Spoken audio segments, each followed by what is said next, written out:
Assalamualaikum warahmatullahi wabarakatuh. Saya Fitri Handayani, NPMD 1 D020015, Prodi Ilmu Administrasi Publik. Di sini saya akan menjawab soal-soal UTS pengantar ilmu politik, dosen yaitu Ibu Yori Hardayani. Nah, sini saya langsung saja menjawabnya. Yang pertama, mengapa kita perlu belajar politik dan apa yang dimaksud politik dan ilmu politik? Kita perlu belajar politik karena dengan mempelajari politik itu kita bisa mengembangkan dan mengetahui tata cara kekuasaan negara dan perkembangannya. Politik adalah suatu usaha yang berurusan dengan pemerintahan negara dan berinteraksi dengan masyarakat luas untuk mengembangkan kekuasaannya. Dan ilmu politik adalah ilmu yang secara luas membahas mengenai politik dan pembahasannya sangat rasional mengenai berbagai aspek negara dan bidang-bidang politik. Yang kedua yaitu uraikan pembahasan saudara mengenai sejarah perkembangan politik dan ilmu politik. Secara perkembangan politik, ilmu politik itu sejak awal mula perkembangan politik dan ilmu politik ini terdapat 5 pandangan mengenai politik, yaitu yang pertama pandangan klasik, yang kedua pandangan kelembagaan, yang ketiga pandangan kekuasaan, yang keempat pandangan fungsional, dan yang kelima pandangan konflik. Pada politik dan ilmu politik ini jika membahas lebih luas maka akan membahas yang mengenai beberapa aspek negara dan bidangnya. Yang ketiga, sebutkan dan jelaskan bidang kajian ilmu politik.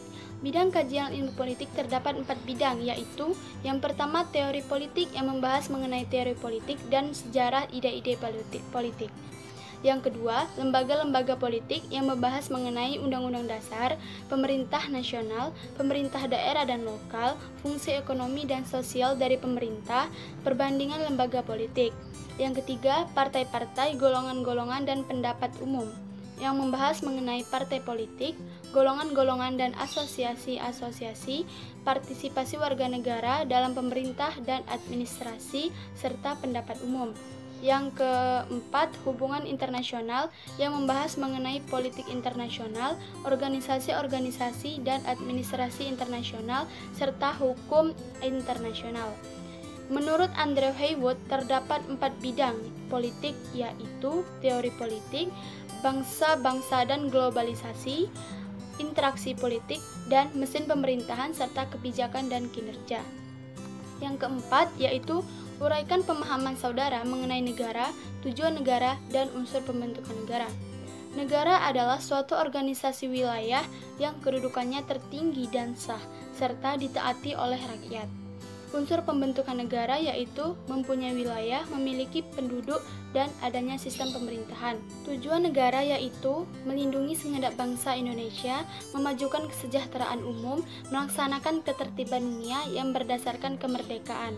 Yang kelima, uraikan pemahaman saudara mengenai konsep kekuasaan dan sumber-sumber kekuasaan.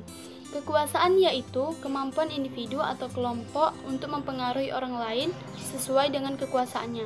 Sumber-sumber kekuasaan itu dapat berupa kejayaan, kedudukan, dan kepercayaan. Baiklah, sekian jawaban soal UTS pengantar ilmu politik dari saya. Saya akhiri. Wassalamualaikum warahmatullahi wabarakatuh.